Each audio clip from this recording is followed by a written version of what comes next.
Hey guys, thanks for tuning in again. This is Ben Grande here with 5 Flipping Minutes.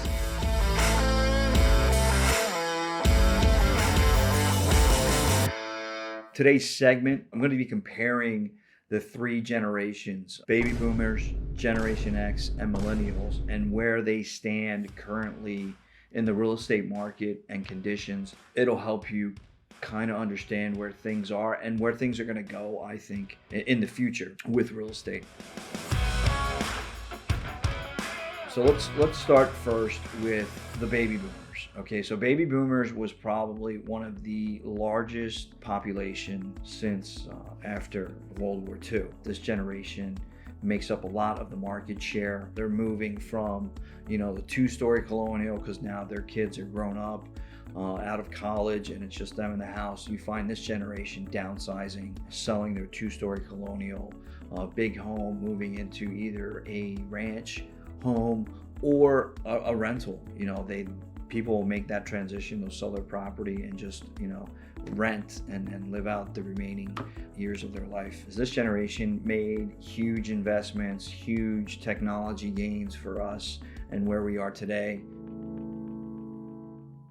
Generation X is my generation. We're a little more settled in, we're stable. This generation right now is more into, they're buying properties and they're making more real estate investments, between 30, 35, 40, 42, more financially secure, they're more stable, they're willing to take more risks right now. This generation, I think, is now taking the driver's seat of the car and navigating it to investments and stocks or portfolios they've seen and they've grown and they've watched the baby boomers and what they've done, and now it's kind of like passing the torch over to Generation X. Millennials, let's talk about millennials and where they're at right now. A millennial generation right now, they're renting, they're driving about 40% of the market share, they're spending more money, more retail, online services and stuff like that. I would say a majority of them are renting, and I think that's just because of the stages of their age and where they are in their life. Like, some of these kids are coming out of college, they have debt, they're not sure where their career's taking them, or if this is the place they want to settle and grow.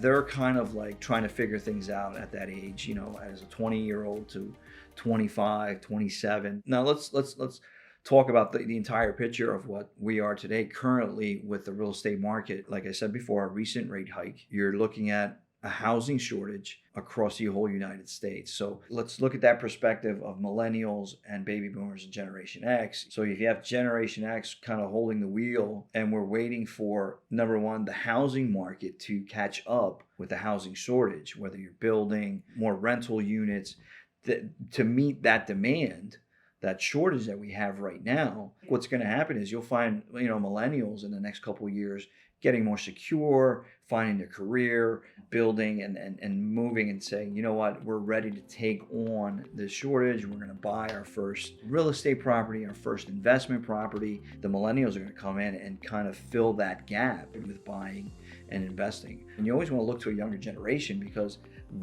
that's the future. And you always want to see what they're doing and what their interests are, and you can kind of navigate to what you want to do or how you want to proceed with, investing or buying properties. That's my take on it. I hope this was helpful for you. I hope you can take this information and just make a sound decision later in the future on what you're thinking of doing, whether renting, buying, or selling. Go to my Facebook page at Ben Grande Realtor, or Instagram at Ben Grande Realtor. Give us a suggestion, something you want to talk about, a video. And again, like and share. Thank you so much, guys, for tuning in.